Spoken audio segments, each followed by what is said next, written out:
Hello student, welcome back to my channel smart study with Kanika. So student, आज हम लोग पढ़ेंगे एक्सरसाइज 1.3 का question number 6 and question number 7। तो क्वेश्चन नंबर 6 क्या है हमारा? Look at several examples of rational numbers in the form p upon q. q is not equal to 0 where p and q are integer with no common factors other than 1 and having terminating decimal expansions. Can you guess what property q must satisfy? इसमें हमें कुछ rational numbers के जो है examples बताने हैं, ठीक है, जिसमें जो किसकी फॉर्म में होंगे, p अपॉन q की फॉर्म में होंगे, ठीक है, जहाँ पे p एंड q जो है इंटीजर्स होंगे, जिसका जो है कॉमन फैक्टर मतलब एक ही होगा, जो सिर्फ अपने ही टेबल में आते होंगे, ठीक है, और उसका जो है टर्मिनेटिंग डेसिमल एक्सपेंशन होना चाहिए, ठीक है। तो उसमें क्या है, हमें एक लास्ट में उसके बाद वो सॉल्व करने के बाद वो वाला पार्ट, उसके बाद हमें जो है प्रॉपर्टी बतानी है कि कौन सी प्रॉपर्टी सेटिस्फाई होगी, ठीक है। तो सबसे पहले हम लोग एग्जांपल लेंगे। हम एक एग्जांपल लिख देते हैं यहाँ पे 2/5। तो 2/5 को देखो, जो 5 है सिर्फ अपने ही टेबल में आता है, 5 किसी और के टेबल में आता है क्या? नहीं आता, ठीक है। इनका जो है ओन फैक्टर होगा, मतलब खुद के ही टेबल में आता है। अब देखो, जैसे अगर हम 2/5 का अगर हम डेसिमल एक्सपेंशन लिखते हैं तो 5 बाहर रहा, 2 अंदर रहा, पॉइंट लगा के हमने 0 ले लिया, तो कितना हुआ ये 5 4 20। तो डेसिमल एक्सपेंशन इसका कितना है? 0.4, ठीक है। टर्मिनेटिंग भी हो गया ये, मतलब रिमाइंडर जब 0 आता है तो हमारा जो है टर्मिनेटिंग होता है। कौन से टाइप का होता है डेसिमल एक्सपेंशन? हमारा टर्मिनेटिंग होता है, ठीक है। इर्रेशनल में बट क्या होता है कि हमारा रिपीटिंग होता है और नॉन टर्मिनेटिंग होता है, ठीक। तो रेशनल नंबर बताने थे हमें। अब हम दूसरी डिजिट ले लेते हैं, इसमें एग्जांपल ले लेते हैं हम लोग 11/4।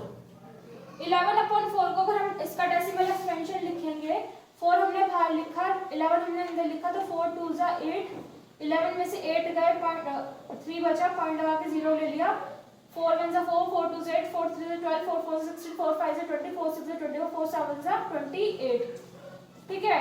10 में से 8 गए, 2 पॉइंट लगा हुआ 0 ले लिया, 4 5 20। तो क्या आया इसका? 2.75, ठीक है, 2.75। अब तीसरा एग्जांपल हम लोग ले लेते हैं 9/100।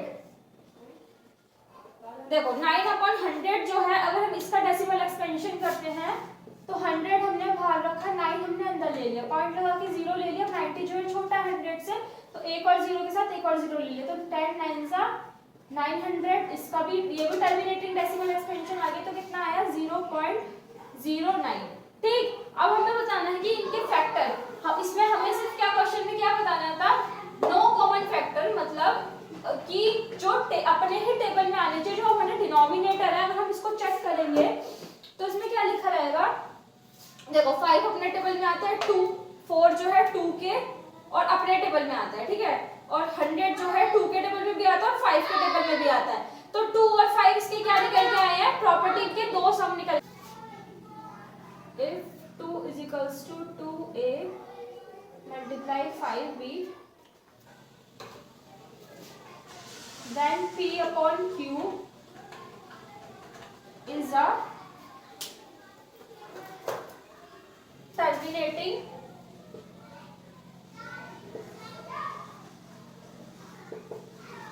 decimal expansions,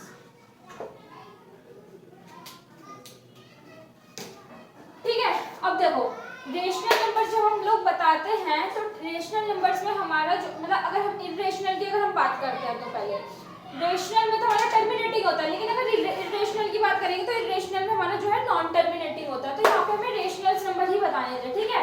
अब देखो 5 हुआ, 4 हुआ, 100 हुआ, इसके जो प्रॉपर्टी जो हमारी निकल के आई है 2 और 5, क्योंकि 5 अपने टेबल में आता है, 2 जो है 2 और 5 के दोनों के में आता है, 100 भी जो है 2 5 हुआ और 2 के टेबल में, 100 भी दोनों टेबल में आता है। पहले हमें इसका डेसिमल एक्सपेंशन बताना था, टर्मिनेटिंग थे, नॉन टर्मिनेटिंग थे, ठीक है। उसके बाद हमें वो नंबर लेने थे जो सिर्फ अपने ही टेबल में आते हो, इनका ओन हैविंग ओन फैक्टर हो, ठीक है। तो ये था क्वेश्चन हमारा 6। तो हम लोग क्वेश्चन नंबर 7 पे चलते हैं। अब देखो क्वेश्चन 7 क्या है हमारा? Write 3 numbers whose decimal expansion are non terminating non recurring. देखो क्वेश्चन 7 को हमें क्या बताना है? क्वेश्चन 7 में हमें बताना है कि हमें जो है 3 एग्जांपल देने हैं, ठीक है, 3 वैसे डेसिमल एक्सपेंशंस लिखने हैं जो कि नॉन टर्मिनेटिंग हो और नॉन रिपीटिंग हो। रिकरिंग का मतलब क्या होता है, नॉन रिपीटिंग। ठीक है, तो हमें तीन नंबर्स हमें ऐसे लिखने हैं एग्जांपल के साथ। देखो डेसिमल एक्सपेंशन, ठीक है, तो देखो पहला हम लोग ले लेंगे कि हमने लिया एक एग्जांपल 10 ले लेते हैं, 0. डेसिमल एक्सपेंशन हम लिख देते हैं 0.10। अब देखो जो 10 है ये टर्मिनेटिंग है बट नॉन रिपीटिंग है। ठीक है, क्योंकि देखो ये जो अगर हम 10 को डिवाइड करेंगे किसी से भी 2 5 से 10 या फिर 5 से करेंगे तो रिमाइंडर हमारा 0 होगा। तो ये हमारा जो है नॉन रिपीटिंग हो गया और टर्मिनेटिंग हो गया। बट हमें जो है इरेशनल बताने हैं।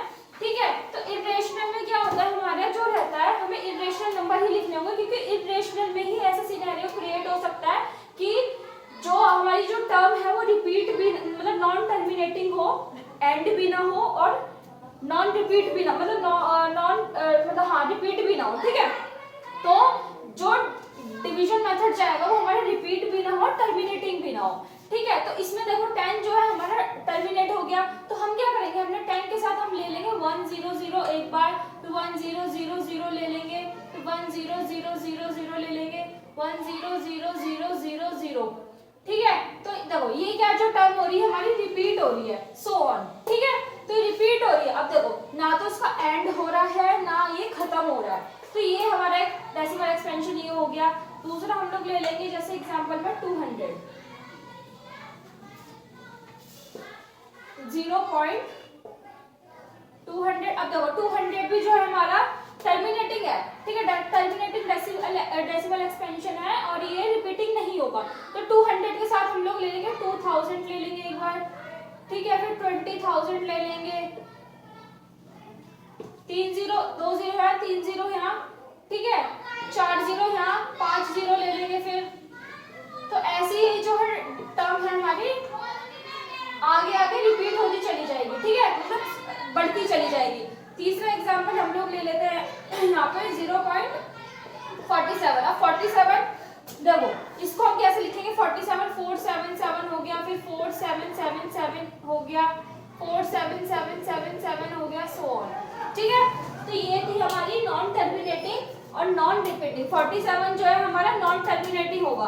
ठीक है, तो ये तो हमारा नॉन टर्मिनेटिंग, ये तो हमारे जो 10 20 10 और 200 लिए थे हमारे टर्मिनेटिंग है, लेकिन जो 47 है खुद में ही एक जो है नॉन टर्मिनेटिंग है। बट फिर भी हमें जो है उसका डेसिमल एक्सपेंशन बताना था, तो 477 हो गया, 4777 हो गया, 4777 हो गया। ठीक है, 4 बार।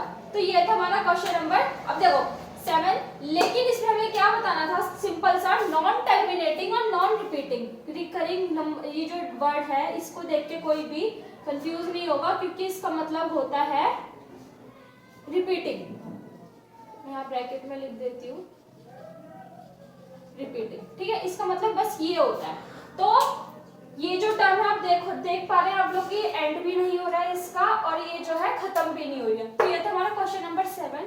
तो स्टूडेंट ये था हमारा क्वेश्चन नंबर 6 एंड 7। तो नेक्स्ट वीडियो में हम लोग नेक्स्ट क्वेश्चन देखेंगे इसी एक्सरसाइज के लिए। तब तक के लिए बाय।